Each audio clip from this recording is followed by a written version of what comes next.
Hello বন্ধুরা, Paromita blog PS channel থেকে তোমাদেরকে অনেক অনেক স্বাগত। তোমরা সবাই কেমন আছো? আশা করছি খুবই ভালো আছো। আমি খুব একটা ভালো নেই। আমাকে মঙ্গলবার হসপিটালে নিয়ে যেতে হবে। ভর্তি করবে কিনা জানি না। আমাকে যে ডাক্তার দেখে লন্ডনের ডাক্তার, এখন দুদিনের জন্য বাইরে গেছে। আসলে আমি যাব। তোমরা ঈশ্বরের কাছে একটু প্রার্থনা করো আমার জন্য। তা চলো, আজকে আমি বানাবো নিরামিষ দই পনির। ভিডিওটি স্কিপ করবে না, প্রথম থেকে শেষ পর্যন্ত দেখতে থাকো আমি কিভাবে বানাচ্ছি। নমস্কার বন্ধুরা, শুভ সকাল। প্রতিদিনের মতন আজকেও একটা ছোট্ট রেসিপি নিয়ে তোমাদের সামনে চলে এসেছি। চলো কি বানাচ্ছি সেটা বলে দেই, আর তার জন্য উপকরণ কি কি নিয়েছি দেখিয়ে দেই। চলো আমি কি কি উপকরণ নিয়েছি দেখিয়ে দেই। এখানে নিয়েছি পনির 6 পিস কেটে নিয়েছি। আমি আমার একার জন্য বানাচ্ছি, তার জন্য একদম অল্প করে বানাচ্ছি। আর রান্নাটা আমি সর্ষের তেলে করব। দেখো নিয়েছি সর্ষের তেল, কাজু বাদাম বাটা, টক দই, আর এখানে নিয়েছি 1 পিস আলু আগে থেকে সেদ্ধ করে কেটে নিয়েছি পিস করে। এখানে আছে গোটা জিরে, এলাচ, জায়ফল আর শুকনো লঙ্কা ফোড়নে দেবো। এখানে আছে কাঁচা লঙ্কা কুচি আর আদা কুচি, আছে বিট নুন আর চিনি, হলুদ, শুকনো লঙ্কার গুঁড়ো, সাদা নুন আর গরম মশলার গুঁড়ো, জিরে গুঁড়ো সব নিয়েছি। ভিডিওটি স্কিপ করবে না, প্রথম থেকে শেষ পর্যন্ত দেখার আমার সমস্ত বন্ধুর কাছে অনুরোধ রইল। গাড়ির আওয়াজ হচ্ছে বন্ধুরা, কিছু মনে করো না। ভিডিওটি স্কিপ করবে না, প্রথম থেকে শেষ পর্যন্ত দেখার অনুরোধ রইল। চলো তাহলে রান্নাটা আমি আগে শুরু করি। পনিরটাকে আমি আগে ম্যারিনেট করে নেবো। তার জন্য এখানে নিয়ে নিচ্ছি একটু সর্ষের তেল,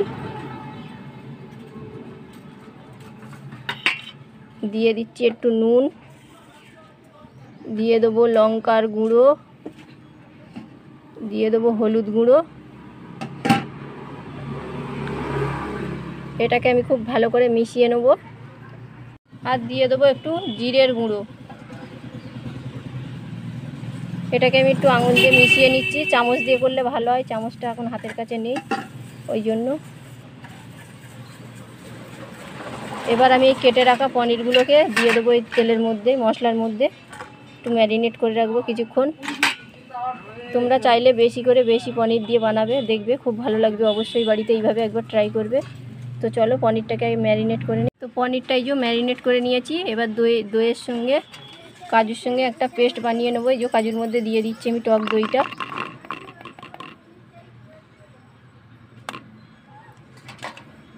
দিয়ে দিচ্ছি সামান্য পরিমাণে বিট নুন,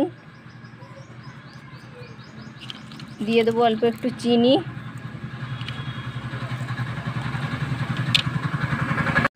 বিট নুন আর চিনি দিয়ে দিয়েছি। কাজু আর টক দইয়ের মধ্যে দিয়ে দিচ্ছি অল্প একটু জিরের গুঁড়ো। আর এই যে জায়ফলটা নিয়েছি আমি, এই যে গ্রেট করে এটা দিয়ে দেবো গ্রেটে। এক হাতে আমার ফোন আছে, মানে ওইটা দেখাতে পারলাম না, তার জন্য দুঃখিত। আমি গ্রেট করে নিয়ে দেওয়ার সময় দেখাচ্ছি। তো কাজু, টক দই, জিরে গুঁড়ো, নুন, বিট লবণ দেওয়া হয়ে গেছে। এই যে জায়ফলটাকে আমি গ্রেট করে নিয়েছি, দিয়ে দিচ্ছি। এটাকে একটা সব কিছু একসঙ্গে মিশিয়ে পেস্ট বানিয়ে নেব। আর দেখো বন্ধুরা, বসন্তকাল এসে গেছে, কোকিল ডাকছে। তো চলো বন্ধুরা, কড়াটা বসিয়ে দিয়েছি, সর্ষের তেল দিয়ে দিয়েছি সামান্য পরিমাণে। তেলটা গরম হয়ে গেছে। এবার এই যে ম্যারিনেট করে রাখা পনিরটাকে আমি দিয়ে দিচ্ছি।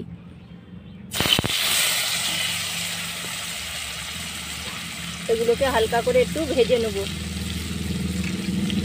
চলো ভাজা হয়ে যাক, তারপর দেখাচ্ছি। আর এখানে গাড়ির আওয়াজ হয়, কিছু মনে করো না প্লিজ। তো দেখো আমি হালকা করে ফ্রাই করে নিয়েছি, এপিট ওপিট উল্টে। আমি এবার এটাকে নামিয়ে নেব। তো বন্ধুরা, পনিরটা ভেজে তুলে নিয়েছি। এবার ফোড়নে যে গোটা জিরে, শুকনো লঙ্কা আর এলাচটাকে দিয়ে দিচ্ছি। ওইটা হালকা ফ্রাই হয়ে গেলে এবার দিয়ে দেবো কুচনো কাঁচা লঙ্কা আর আদা কুচি। এই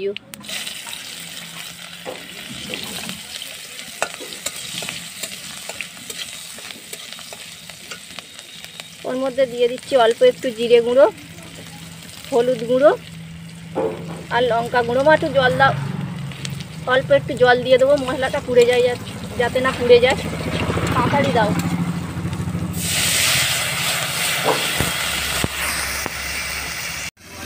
তো বন্ধুরা, সমস্ত মশলা দিয়ে দিয়েছি। এবার দিয়ে দিচ্ছি এই যে দই আর কাজু বাদাম বাটাটা। কী দিয়ে ওটাকে আমি মানে একটা পেস্ট বানিয়ে নিয়েছিলাম, তোমরা তো দেখেছো। এইবার এটাকে একটু কষিয়ে নিই।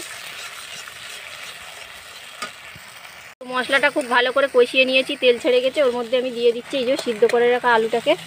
আলুটা আর ভাজিনি, এর সঙ্গেই কষিয়ে নেব। এটাকে খুব ভালো করে কষিয়ে নিয়েছি মশলার সঙ্গে, এবার জল দিয়ে দিচ্ছি। এবার এই গ্রেভিটা খুব ভালো করে ফুটে যাক, তারপরে পনিরটা দিয়ে গরম মশলা ছড়িয়ে নামাবো। এটা একদম সম্পূর্ণ নিরামিষ পনির রান্না দেখালাম, দই পনির। আমি আমার মতন করে করলাম বন্ধুরা, তোমরা অবশ্যই বাড়িতে একবার ট্রাই করবে। আমার শরীর ভীষণ খারাপ বলে আমি অল্প করে বানালাম, আর আমি একা নিরামিষ খাবো বলে। গ্রেভিটা খুব ভালো করে ফুটে গেছে, এবার এই যে ভেজে রাখা পনিরগুলো আমি দিয়ে দিচ্ছি ঝোলের মধ্যে। এবার খুন্তি দিয়ে এটাকে খুব ভালো করে মিশিয়ে দেবো। আমার পনির পুরো রেডি হয়ে গেছে। এবার ভেজে রাখা গরম মশলা, এই যে গরম মশলার গুঁড়ো দিয়ে দিলাম, দিয়ে এবার আমি নামিয়ে নেব। নামিয়ে নিয়ে কমপ্লিট করে দেখাচ্ছি। বন্ধুরা দেখতে পাচ্ছ আমার নিরামিষ দই পনির পুরো রেডি হয়ে গেছে। কেমন লাগলো অবশ্যই আমাকে কমেন্টে জানিও। যদি ভালো লেগে থাকে লাইক শেয়ার কমেন্ট করো। যদি না আমাদের চ্যানেলটিকে এখনও সাবস্ক্রাইব করে থাকো, খুব তাড়াতাড়ি সাবস্ক্রাইব করে ফেলো, পাশের বেল আইকনটিকে ক্লিক করে দিও এরকম ভালো ভালো রান্না সবার আগে পাওয়ার জন্য। আবার খুব তাড়াতাড়ি নতুন একটা রেসিপি নিয়ে চলে আসবো। ততক্ষণের জন্য তোমরা সবাই ভালো থেকো, সুস্থ থেকো, সাবধানে থেকো। বাই।